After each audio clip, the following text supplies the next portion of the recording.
A military, also known collectively as armed forces, is a heavily armed, highly organized force primarily intended for warfare.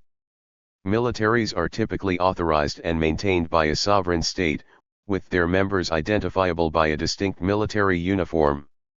They may consist of one or more military branches such as an army, navy, air force, space force, marines, or coast guard.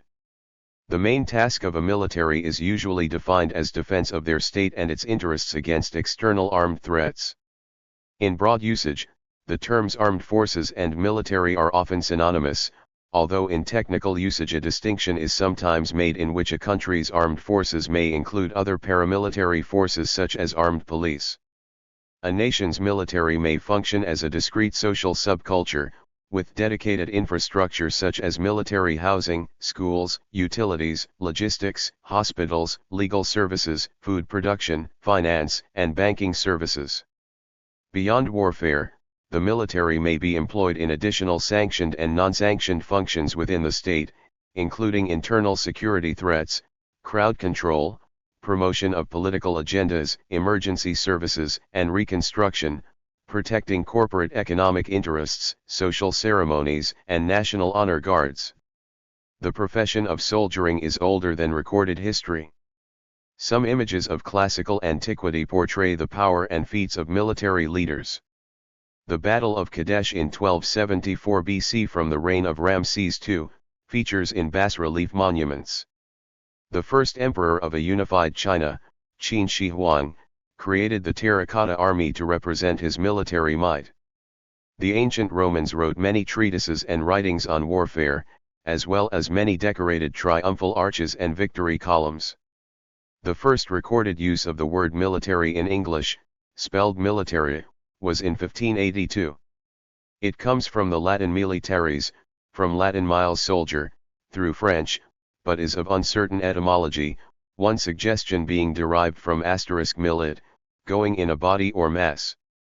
As a noun phrase, the military usually refers generally to a country's armed forces, or sometimes, more specifically, to the senior officers who command them. In general, it refers to the physicality of armed forces, their personnel, equipment, and the physical area which they occupy. As an adjective, military originally referred only to soldiers and soldiering, but it broadened to apply to land forces in general, and anything to do with their profession. The names of both the Royal Military Academy, 1741, and United States Military Academy, 1802, reflect this. However, at about the time of the Napoleonic Wars, military began to be used in reference to armed forces as a whole, such as military service, military intelligence, and military history. As such, it now connotes any activity performed by armed force personnel. Military history is often considered to be the history of all conflicts, not just the history of the state militaries. It differs somewhat from the history of war, with military history focusing on the people and institutions of war-making, while the history of war focuses on the evolution of war itself in the face of changing technology, governments, and geography. Military history has a number of facets. One main facet is to learn from past accomplishments and mistakes, so as to more effectively wage war in the future. Another is to create a sense of military tradition, which is used to create cohesive military forces. Still, another is to learn to prevent wars more effectively. Human knowledge about the military is largely based on both recorded and oral history of military conflicts, war, their participating armies and navies and, more recently, air forces. Despite the growing importance of military technology, military activity depends above all on people. For example, in 2000 the British Army declared, "Man is still the first weapon of war." Rank and role.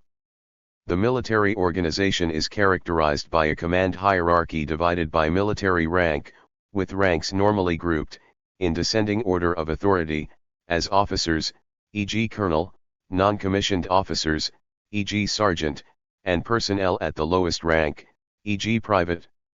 While senior officers make strategic decisions, subordinated military personnel, soldiers, sailors, marines, or airmen, fulfill them.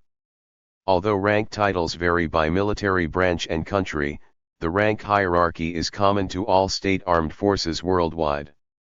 In addition to their rank, personnel occupy one of many trade roles, which are often grouped according to the nature of the role's military tasks on combat operations, combat roles, e.g. infantry, combat support roles, e.g. combat engineers, and combat service support roles, e.g. logistical support.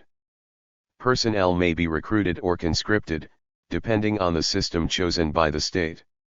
Most military personnel are males. The minority proportion of female personnel varies internationally, approximately 3% in India, 10% in the UK, 13% in Sweden, 16% in the US, and 27% in South Africa.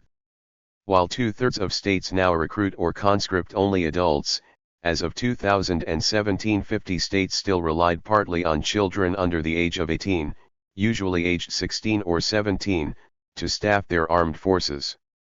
Whereas recruits who join as officers tend to be upwardly mobile, most enlisted personnel have a childhood background of relative socio-economic deprivation.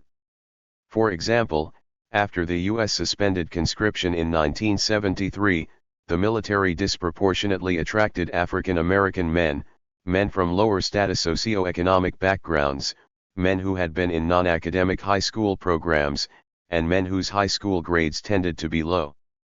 However, a study released in 2020 on the socio-economic backgrounds of U.S. Armed Forces personnel suggests that they are at parity or slightly higher than the civilian population with respect to socio-economic indicators such as parental income, parental wealth, and cognitive abilities.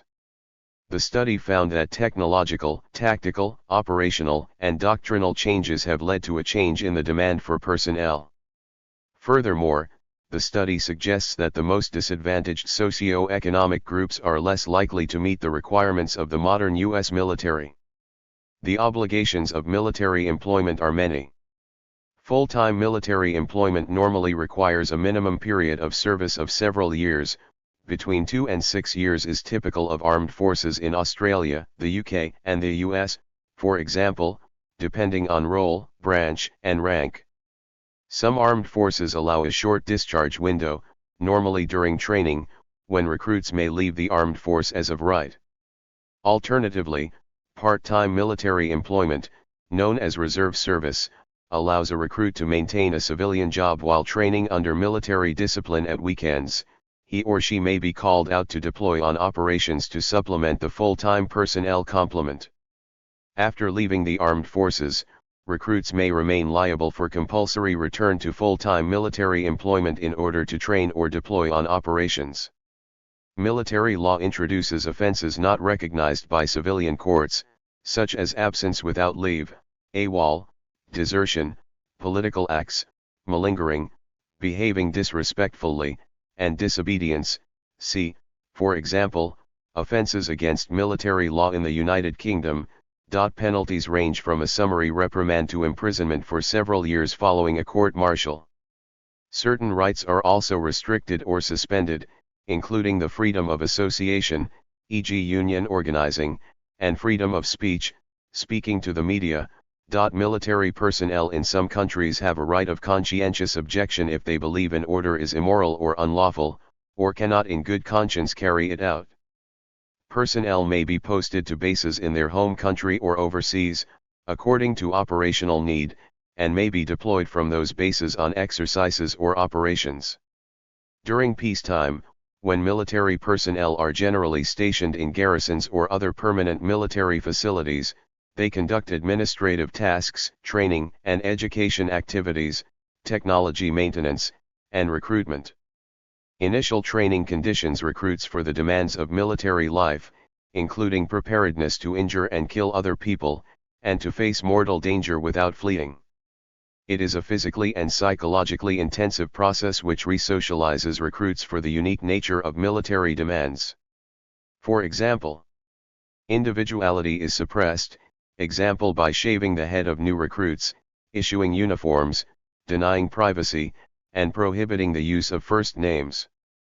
Daily routine is tightly controlled, Example: recruits must make their beds, polish boots, and stack their clothes in a certain way, and mistakes are punished. Continuous stressors deplete psychological resistance to the demands of their instructors, e.g. depriving recruits of sleep, food, or shelter, shouting insults and giving orders intended to humiliate. Frequent punishments serve to condition group conformity and discourage poor performance. The disciplined drill instructor is presented as a role model of the ideal soldier. The next requirement comes as a fairly basic need for the military to identify possible threats it may be called upon to face. For this purpose, some of the commanding forces and other military, as well as often civilian personnel, participate in identification of these threats. This is at once an organization, a system, and a process collectively called military intelligence, MI. Areas of study in military intelligence may include the operational environment, hostile, friendly and neutral forces, the civilian population in an area of combat operations, and other broader areas of interest. The difficulty in using military intelligence concepts and military intelligence methods is in the nature of the secrecy of the information they seek, and the clandestine nature that intelligence operatives work in obtaining what may be plans for a conflict escalation, initiation of combat, or an invasion. An important part of the military intelligence role is the military analysis performed to assess military capability of potential future aggressors, and provide combat modeling that helps to understand factors on which comparison of forces can be made. This helps to quantify and qualify such statements as, China and India maintain the largest armed forces in the world, or that the US military is considered to be the world's strongest. Although some groups engaged in combat, such as militants or resistance movements, refer to themselves using military terminology, notably army or front, none have had the structure of a national military to justify the reference, and usually have had to rely on support of outside national militaries. They also use these terms to conceal from the MI their true capabilities, and to impress potential ideological recruits. Having military intelligence representatives participate in the execution of the national defense policy is important, because it becomes the first respondent and commentator on the policy expected strategic goal, compared to the realities of identified threats. When the intelligence reporting is compared to the policy, it becomes possible for the national leadership to consider allocating resources over and above the officers and their subordinates' military pay, and the expense of maintaining military facilities and military support services for them. Defense economics is the financial and monetary efforts made to resource and sustain militaries, and to finance military operations, including war. The process of allocating resources is conducted by determining a military budget, which is administered by a military finance organization within the military. Military procurement is then authorized to purchase or contract provision of goods and services to the military, whether in peacetime at a permanent base, or in a combat zone from local population.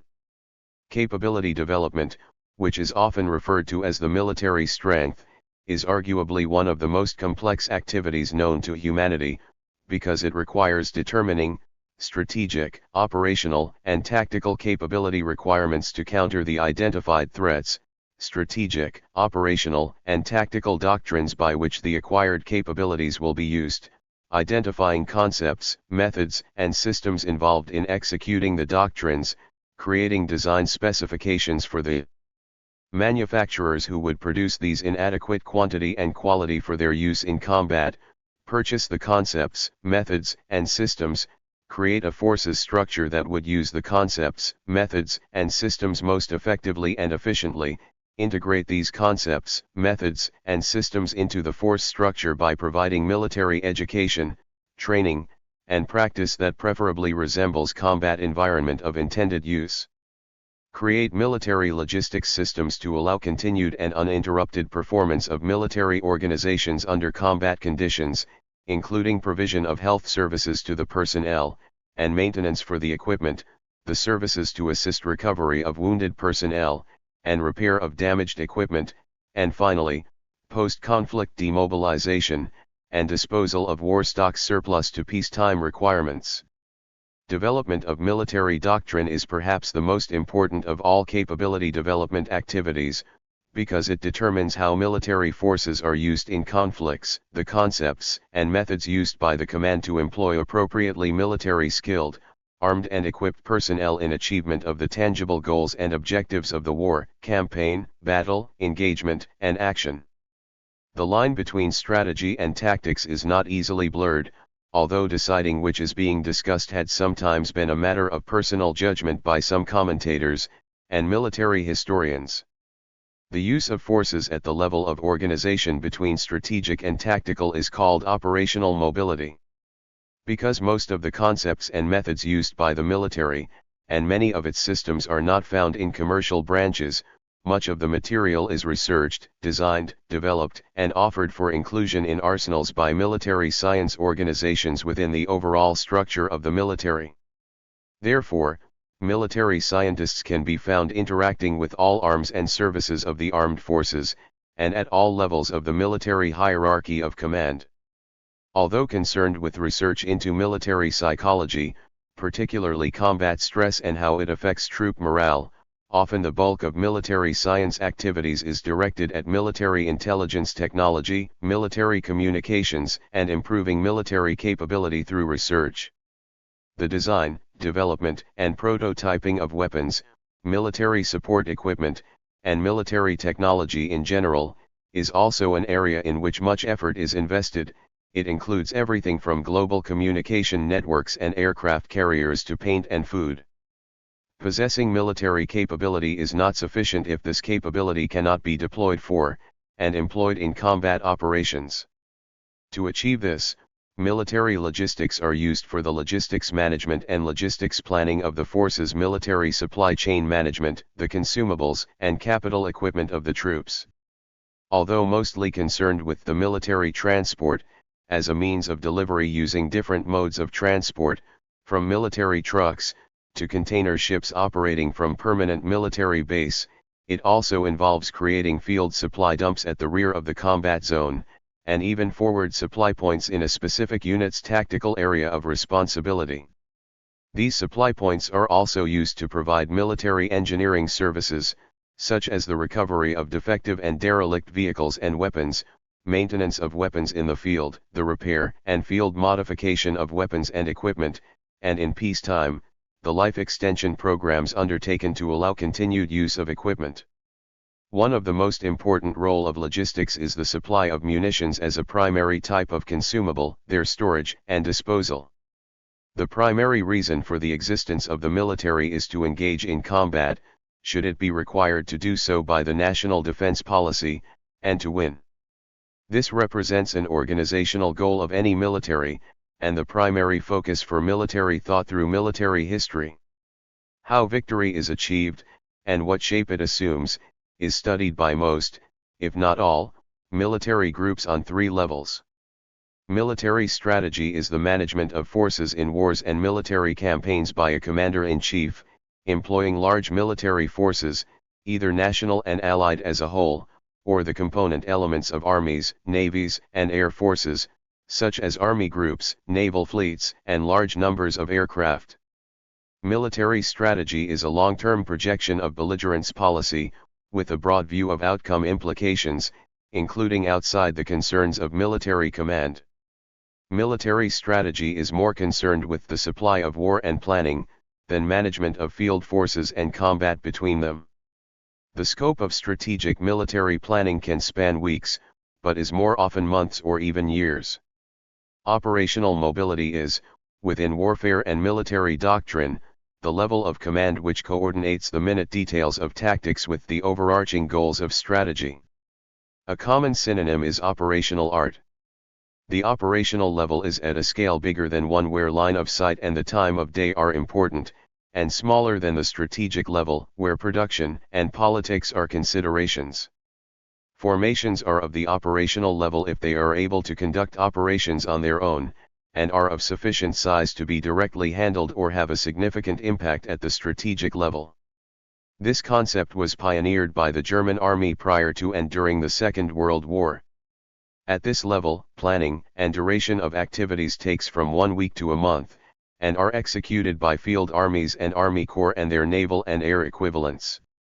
Military tactics concerns itself with the methods for engaging and defeating the enemy in direct combat.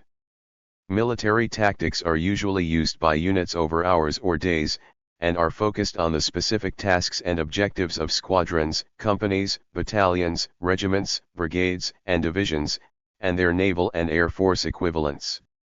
One of the oldest military publications is The Art of War, by the Chinese philosopher Sun Tzu.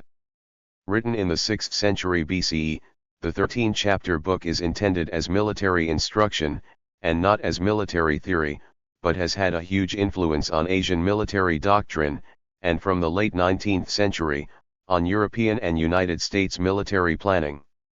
It has even been used to formulate business tactics, and can even be applied in social and political areas. The classical Greeks and the Romans wrote prolifically on military campaigning.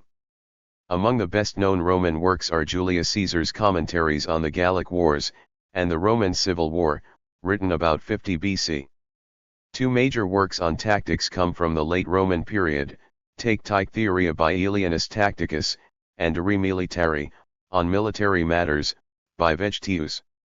Tactique Theoria examined Greek military tactics, and was most influential in the Byzantine world and during the Golden Age of Islam. De Re Militari formed the basis of European military tactics until the late 17th century. Perhaps its most enduring maxim is Agiter qui desiderat pacem, preparat bellum, let he who desires peace prepare for war. Due to the changing nature of combat with the introduction of artillery in the European Middle Ages, and infantry firearms in the Renaissance, attempts were made to define and identify those strategies, grand tactics, and tactics that would produce a victory more often than that achieved by the Romans in praying to the gods before the battle. Later this became known as military science, and later still, would adopt the scientific method approach to the conduct of military operations under the influence of the Industrial Revolution thinking. In his seminal book on war, the Prussian Major General and leading expert on modern military strategy, Karl von Clausewitz defined military strategy as the employment of battles to gain the end of war. 40 According to Clausewitz, strategy forms the plan of the war, and to this end it links together the series of acts which are to lead to the final decision, that is to say, it makes the plans for the separate campaigns and regulates the combats to be fought in each.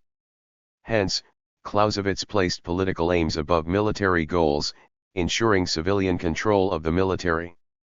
Military strategy was one of a triumvirate of arts or sciences that governed the conduct of warfare, the others being, military tactics, the execution of plans and maneuvering of forces in battle, and maintenance of an army.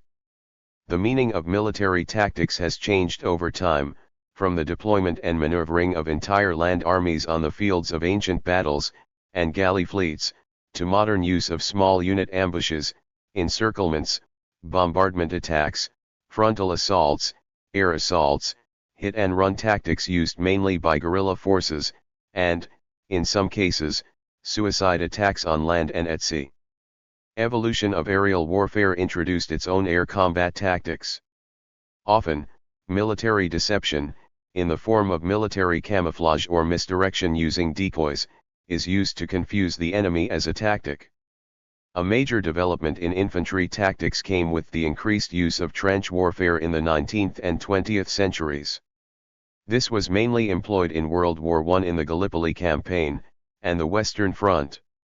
Trench warfare often turned to a stalemate, only broken by a large loss of life, because, in order to attack an enemy entrenchment, soldiers had to run through an exposed no-man's land under heavy fire from their opposing entrenched enemy. As with any occupation, since ancient times, the military has been distinguished from other members of the society by their tools, the weapons and military equipment used in combat. When Stone Age humans first took flint to tip the spear, it was the first example of applying technology to improve the weapon. Since then, the advances made by human societies, and that of weapons, has been closely linked. Stone weapons gave way to Bronze Age and Iron Age weapons such as swords and shields. With each technological change was realized some tangible increase in military capability, such as through greater effectiveness of a sharper edge in defeating armor, or improved density of materials used in manufacture of weapons.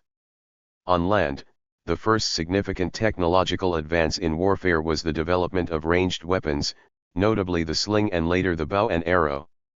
The next significant advance came with the domestication of the horses and mastering of equestrianism, creating cavalry and allowing for faster military advances and better logistics. Possibly the most significant advancement was the wheel, a staple of transportation, starting with the chariot and eventually siege engines. The bow was manufactured in increasingly larger and more powerful versions to increase both the weapon range and armor penetration performance, developing into composite bows, recurve bows, longbows, and crossbows. These proved particularly useful during the rise of cavalry, as horsemen encased in ever more sophisticated armor came to dominate the battlefield. In medieval China, gunpowder had been invented, and was increasingly used by the military in combat. The use of gunpowder in the early vase-like mortars in Europe, and advanced versions of the longbow and crossbow with armor-piercing arrowheads, put an end to the dominance of the armored knight. Gunpowder resulted in the development and fielding of the musket, which could be used effectively with little training. In time, the successors to muskets and cannons, in the form of rifles and artillery, would become core battlefield technology. As the speed of technological advances accelerated in civilian applications, so too did military and warfare become industrialized. The newly invented machine gun and repeating rifle redefined firepower on the battlefield, and, in part, explains the high casualty rates of the American Civil War and the decline of melee combat in warfare. The next breakthrough was the conversion of artillery parks from the muzzle-loading guns, to quicker breech-loading guns with recoiling barrels that allowed quicker aimed fire and use of a shield. The widespread introduction of low-smoke, smokeless, propellant powders since the 1880s also allowed for a great improvement of artillery ranges. The development of breech-loading had the greatest effect on naval warfare for the first time since the Middle Ages, altering the way weapons are mounted on warships. Naval tactics were divorced from the reliance on sails with the invention of the internal combustion.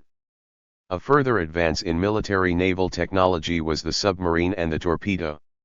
During World War I, the need to break the deadlock of trench warfare saw the rapid development of many new technologies, particularly tanks.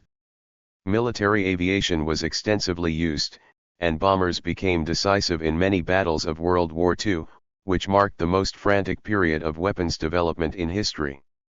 Many new designs and concepts were used in combat, and all existing technologies of warfare were improved between 1939 and 1945. During World War II, significant advances were made in military communications through increased use of radio, military intelligence through use of the radar, and in military medicine through use of penicillin, while in the air, the guided missile, jet aircraft, and helicopters were seen for the first time. Perhaps the most infamous of all military technologies was the creation of nuclear weapons, although the exact effects of its radiation were unknown until the early 1950s. Far greater use of military vehicles had finally eliminated the cavalry from the military force structure. After World War II, with the onset of the Cold War, the constant technological development of new weapons was institutionalized, as participants engaged in a constant arms race in capability development. This constant state of weapons development continues into the present. Main battle tanks, and other heavy equipment such as armored fighting vehicles, military aircraft, and ships, are characteristic to organized military forces. The most significant technological developments that influenced combat have been guided missiles, which can be used by all branches of the armed services. More recently, information technology, and its use in surveillance, including space-based reconnaissance systems, have played an increasing role in military operations. The impact of information warfare, which focuses on attacking command communication systems, and military databases, has been coupled with the use of robotic systems in combat, such as unmanned combat aerial vehicles and unmanned ground vehicles. Recently, there has also been a particular focus towards the use of renewable fuels for running military vehicles on. Unlike fossil fuels, renewable fuels can be produced in any country, creating a strategic advantage. The U.S. military has committed itself to have 50% of its energy consumption come from alternative sources. For much of military history, the armed forces were considered to be for use by the heads of their societies, until recently, the crowned heads of states. In a democracy or other political system run in the public interest, it is a public force. The relationship between the military and the society it serves is a complicated and ever-evolving one. Much depends on the nature of the society itself, and whether it sees the military as important, as for example in time of threat or war, or a burdensome expense typified by defense cuts in time of peace. One difficult matter in the relation between military and society is control and transparency. In some countries, limited information on military operations and budgeting is accessible for the public. However, transparency in the military sector is crucial to fight corruption. This showed the Government Defence Anti-Corruption Index Transparency International UK published in 2013. Militaries often function as societies within societies, by having their own military communities, economies, education, medicine, and other aspects of a functioning civilian society. A military is not limited to nations in of itself, as many private military companies, or PMCs, can be used or hired by organizations and figures as security, escort, or other means of protection where police, agencies, or militaries are absent or not trusted. Militarist ideology is the society's social attitude of being best served, or being a beneficiary of a government, or guided by concepts embodied in the military culture, doctrine, system, or leaders. Either because of the cultural memory, national history, or the potentiality of a military threat, the militarist argument asserts that a civilian population is dependent upon, and thereby subservient to the needs and goals of its military for continued independence. Militarism is sometimes contrasted with the concepts of comprehensive national power, soft power, and hard power. Most nations have separate military laws which regulate conduct in war and during peacetime. An early exponent was Hugo Grotius, whose On the Law of War and Peace, 1625, had a major impact of the humanitarian approach to warfare development. His theme was echoed by Gustavus Adolphus. Ethics of warfare have developed since 1945, to create constraints on the military treatment of prisoners and civilians, primarily by the Geneva Conventions, but rarely apply to use of the military forces as internal security troops during times of political conflict that results in popular protests and incitement to popular uprising. International protocols restrict the use, or have even created international bans on some types of weapons, notably weapons of mass destruction, WMD. International conventions define what constitutes a war crime, and provides for war crimes prosecution. Individual countries also have elaborate codes of military justice, an example being the United States Uniform Code of Military Justice that can lead to court-martial for military personnel found guilty of war crimes. Military actions are sometimes argued to be justified by furthering a humanitarian cause, such as disaster relief operations to defend refugees. Such actions are called military humanism. Thank you for watching this video.